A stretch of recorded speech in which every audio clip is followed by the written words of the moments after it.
Buenas, estimados estudiantes, vamos a seguir con el desarrollo de esta interesante asignatura denominada Complejidad, Injerencia y Toma de Decisiones. En esta oportunidad nos toca desarrollar el tema 1 que está insertado entre la unidad 3 de este programa y se denomina Complejidad en el mundo postmoderno. Es bastante interesante porque de alguna manera este enfoque filosófico gerencial ataca directamente a los postulados, o como ellos lo denominan, a los metarrelatos que configuraron todo el mundo moderno a su debido tiempo. Y estos postulados que plantea el postmodernismo se establecieron básicamente en 1970 a partir de allí, pero revolucionario en el mundo general de la ciencia y de la filosofía, más que todo a partir de la década de 1990, de los 90 del siglo pasado, y que actualmente tienen aún vigencia y se ha sacado provecho de sus instrucciones en todos los campos de la ciencia y la filosofía, y en este caso de las estructuras organizacionales de la gerencia y por supuesto de la ingeniería de sistemas. Pero ¿qué es el postmodernismo? Bueno, es un movimiento filosófico, cultural y artístico que surgió a finales del siglo XX como reacción a las ideas intelectuales y filosóficas de la modernidad. Obtiene su nombre por haber sucedido al modernismo como corriente filosófica. Hay un premodernismo, hay un modernismo y hay un postmodernismo, para que ustedes tengan una idea de hacia dónde van las corrientes filosóficas y científicas en el mundo de los quehaceres del ser humano. Esta nueva concepción filosófica y epistemológica ha afectado a la ciencia, a la forma de administrar, a la forma de gerenciar, que es el elemento que nos toca en este caso, y la manera de dirigir las estructuras organizacionales, incluso la forma en que la sociedad busca su desarrollo. Características de este enfoque filosófico. Bueno, las características de la posmodernidad pueden ser resumidas en los siguientes aspectos. Expresa la crisis del pensamiento metafísico moderno. Más o menos eso tiene que ver en que hay una crisis inicial cuando en los filósofos y en los filósofos y en los científicos se describe que no son infalibles ni universales los postulados que ellos han presentado, y que reconocen su incapacidad para hallar una verdad única. Ello conlleva a deslegitimizar los metarrelatos modernos, o sea, es decir, esas grandes ideologías, esos grandes postulados que los identificaron en su momento determinado. Ejemplo de ello lo tenemos el liberalismo, el socialismo, el fascismo o inclusive el cristianismo. Entonces ellos expresan esa manera despectiva de alguna manera de los metarrelatos que identificaron la fase histórica del modernismo. Bien, deslegitima los metarrelatos modernos. Cuando ellos establecen esa situación, pues ellos hacen una comparación en lo que son los elementos de dualidad: ciencia y filosofía, razón y verdad, orden y progreso, Estado y nación, modernización y desarrollo. Entonces ellos dicen que existen esas dualidades características en los elementos modernos. Sin embargo, el posmodernismo establece esa dualidad como metarrelatos esenciales de esa misma corriente, que los consideran universales. La modernidad quiso sepultar la religión, y con ello la modernidad llevó a cabo su propia sepultura porque no pudo lograr las promesas que se estipulaban y que de alguna manera prometían un bienestar no solamente económico sino espiritual de la sociedad. Ahí pues algunos pensadores, algunos filósofos y científicos propusieron nuevos elementos para superar esa crisis que el modernismo estaba llevando a cabo, y que se resumía en una especie de una especie de progreso, que sí se logró el progreso dentro de la estructura modernas, pero que unas sensaciones que eran carentes de espiritualidad. Esto lo hablan más que todos los filósofos. Reconoce que existen diferentes modos de saber, lo que es el modernismo no se cierra solamente con un método científico estricto, sino que hay diferentes formas en que el conocimiento puede emerger y puede dar solución a una serie de problemas que el ser humano se plantea. El saber no es solamente de carácter científico y filosófico. Los diferentes modos de saber para llegar a la verdad es cuestión de perspectiva, de individualidad. La posmodernidad rechaza el pensamiento dualista, lo que habíamos dicho anteriormente, lo que esos elementos ciencia, o es ciencia o es filosofía, o es razón y verdad, es orden y progreso, Estado o nación, o modernización y desarrollo. Esos elementos de dualidad ellos los rechazan. Rechazan ese pensamiento dualista como los pares que nosotros ya habíamos o ya se habían señalado anteriormente. No busca homogeneizar la realidad en un gran conjunto, sino distinguirse, diversificarse. Es decir, no se busca el agrupamiento como en la modernidad, sino por la búsqueda en el individuo, considerar el individuo y sus formas de pensar, que al menos muchas veces son diferentes, pero se pueden llegar a un entorno de acuerdo a conclusiones que de manera consensuada se puedan tener. Esto muy bien en una sociedad, en un grupo, siempre y cuando no sean capaces o no lleven alternativas de colocarse como una especie de nuevos metarrelatos para las sociedades postindustriales, porque el pensamiento posmodernismo está en contra de eso. Bien, rechaza la linealidad histórica y relativiza el progreso. O sea, eso que hemos dicho, que el pensamiento histórico de lo que es esos metarrelatos de lo que es la revolución industrial, lo que es la teoría clásica de la gerencia, de la administración, de lo que son enfoques de productividad, de eficiencia, de lo que es la premodernidad, de lo que es la modernidad.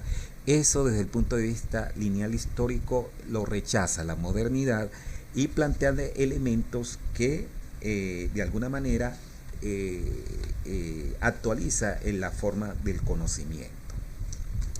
Entonces, ellos desde el punto de vista histórico plantean de que existe el dominio de la razón del conocimiento, que luego el desarrollo tecnológico es industrial y que posteriormente surge algo denominado Estado Nacional Moderno. Esa trayectoria, lo que es el dominio de la razón, lo que es el desarrollo tecnológico industrial y lo que es la consolidación del Estado Nacional Moderno, lo clasifican con un elemento lineal histórico y para la posmodernidad no le interesa. Entonces, esta situación crea una ruptura, un regreso, unas divagaciones y saltos inesperados. En cambio, la posmodernidad no está orientada a un fin último, sino que es compleja y no goza de metarrelatos que la orienten.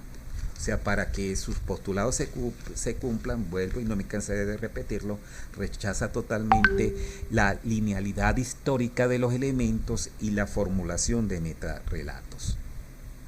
Entonces reflexiona su contexto y visualiza responsabilidades.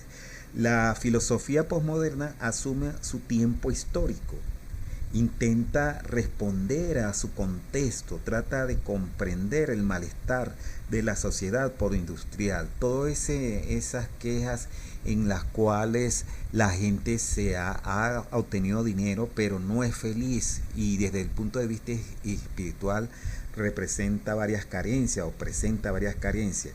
Entonces la posmodernidad trata de solventar esa situación, trata de salvar a la sociedad de esos elementos, de esas estrategias, de todo lo que tiene que ver con la modernidad, es decir, de esa individualización del saber de los sujetos y de la mercantilización del conocimiento. Promueve la diferenciación subjetiva y la diversidad. Cada quien puede expresar desde un punto de vista, por supuesto, ordenado, sus opiniones, su forma de expresar el conocimiento, sin caer en lo que ellos denominan los grandes metarrelatos y la pérdida de la orientación histórica. Entonces, que de nada contribuyen a la superación del ser humano o al sentimiento de supervivencia de las estructuras organizacionales. Bien, seguimos entonces. Las organizaciones en la posmodernidad.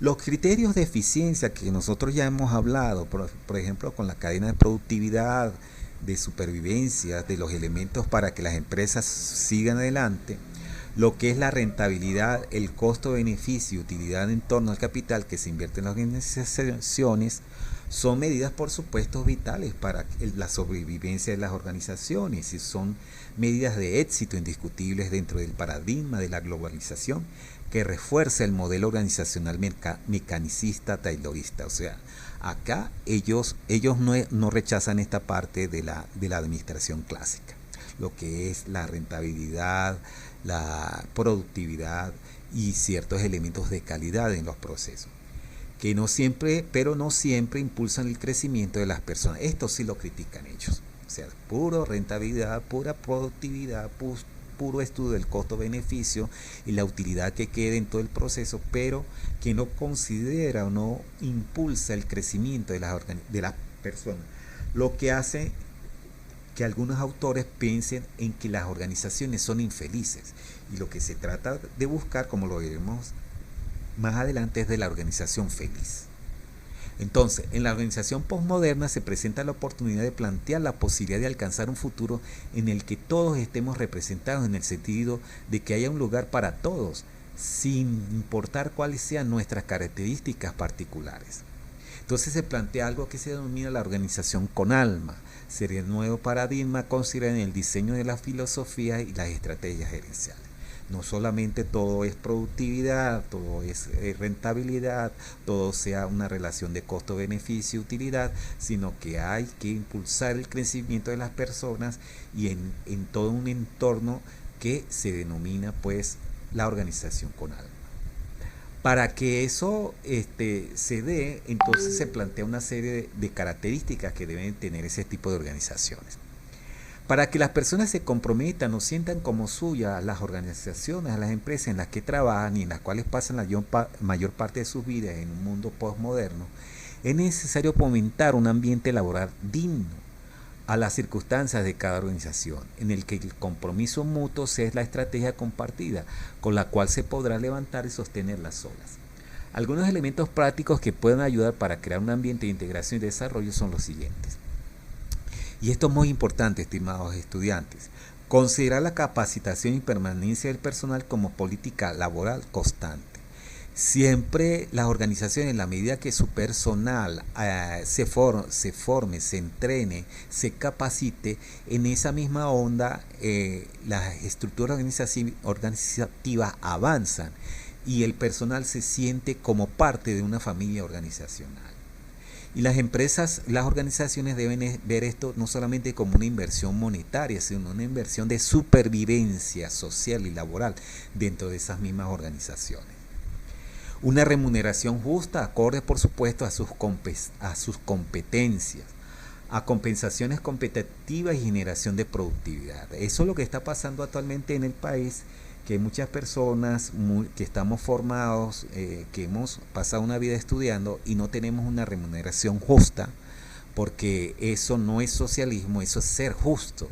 Cada quien se ha esforzado por tener su formación y de acuerdo a su esfuerzo educacional debería ser remunerado. Entonces actualmente se está viendo una situación de fuga de cerebros, no solamente a nivel de jóvenes, de estudiantes, sino de personas formadas, porque no es justo lo que está sucediendo en el país actualmente, y eso es algo que de alguna manera el posmodernismo está considerando. Eliminación del lenguaje empresarial, términos como subordinado, recursos humanos, personal de confianza y de no confianza, que de alguna manera afecta la motivación del personal en su globalidad dentro de las estructuras organizativas. Reconocimiento al personal por su buen desempeño como condición de la naturaleza humana. Siempre darle un espaldarazo, no necesariamente tiene que ser escrito, porque a veces hay políticas de empresas que colocan cuadros del, bueno, el empleado del mes, el empleado de la semana, y eso de alguna manera desmotiva a algunas personas porque no se encuentran en ese recuadro de no porque no quieran, sino porque lamentablemente está mal clasificada dentro del puesto de trabajo y no rinde lo que podría rendir en otro puesto en la cual sus habilidades sí podrían ser beneficiadas, o sea, la organización puede salir beneficiada y tanto esa misma persona por tener un aporte adecuado de acuerdo a su condición humana.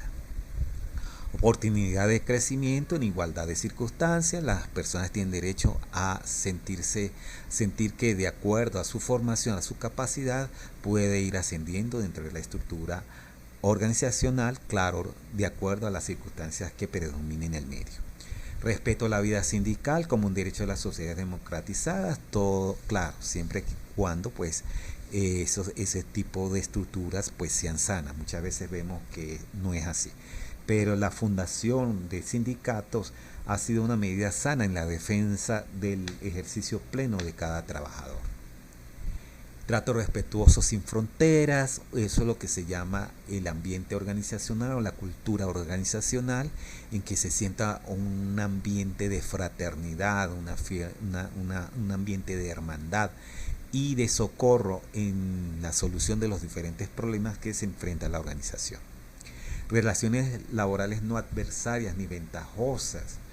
Muchas veces se crean nervios en la estructura organizativa porque para ascender pues se utiliza el denominado serrucho de puestos y eso crea una crisis no conveniente, psicológicamente no conveniente, y que las empresas deberían tener mucho cuidado, más que todo los que dirigen los procesos, para que esta situación no crea caos o incertidumbre entre el personal. Pocos niveles de autoridad y rotación de jerarquías para evitar la burocracia y creación de costos dañinos de poder. Yo había dicho, creo que en clases pasadas, que una de las características de las organizaciones vamos a decirla moderna y posmoderna, porque también en el modernismo se considera el achatamiento de las organizaciones, o sea, esa jerarquización de estructuras organizativas a veces no conviene, porque no hay una relación directa entre el jefe y los subordinados, e inclusive se plantea la eliminación de ese vocabulario, ¿no? Entonces se evita la burocracia. La burocracia es un enfoque de gestión filosófico, administrativo, que se ha distorsionado. O sea, aquí cuando se dice la burocracia es el papeleo, pero sin embargo el enfoque sano de la burocracia trata una sana organización, una sana administración de los procesos dentro de la gerencia. Pero aquí cuando se dice burocracia desde el punto de vista despectivo, es el gran papeleo que se tiene en los procesos y que ralentizan la realización de los objetivos. Entonces, pocos niveles de autoridad y rotación de jerarquía para evitar la burocracia y creación de costos dañinos del poder. Jefes visionarios con sentido humano compartido. Bueno, hay una visión y esa visión debe ser compartida por todos los miembros de la organización. Hay muchas más características de las organizaciones, pero muchas más, y la idea no es esa, sino que ustedes tengan una pastillita pequeña para que ustedes de alguna manera comprendan la importancia que de alguna manera están moldeando las estructuras organizacionales en el mundo posmoderno. La complejidad en el mundo posmoderno, entonces complejidad, organización y posmodernidad. Entonces recordemos que la complejidad de Mollin propone un enfoque holístico para comprender sistemas complejos. Se basa en la idea de los sistemas complejos, que los sistemas complejos son aquellos que están compuestos por muchos elementos interconectados y que interactúan de manera no lineal. O sea, ya lo habíamos tocado anteriormente, toda estructura interna posee elementos que interactúan formal e informalmente, y es lo que crea las complejidades dentro de esas mismas estructuras organizativas. Pero en la posmodernidad se proponen modelos organizacionales que se adapten a entornos complejos y cambiantes, utilizando herramientas y enfoques que promuevan la flexibilidad y la innovación para sacar provecho a esas situaciones complejas que se presentan dentro de la estructura organizativa. Bueno, hasta aquí ha sido esta clase. Yo espero que con la lectura ustedes refuercen todo lo que es la posmodernidad y su relación con las organizaciones y la complejidad. De verdad que es interesante, aunque siempre tiene sus elementos filosóficos que hay que saber comprender, ¿no? Bueno, hasta la próxima clase.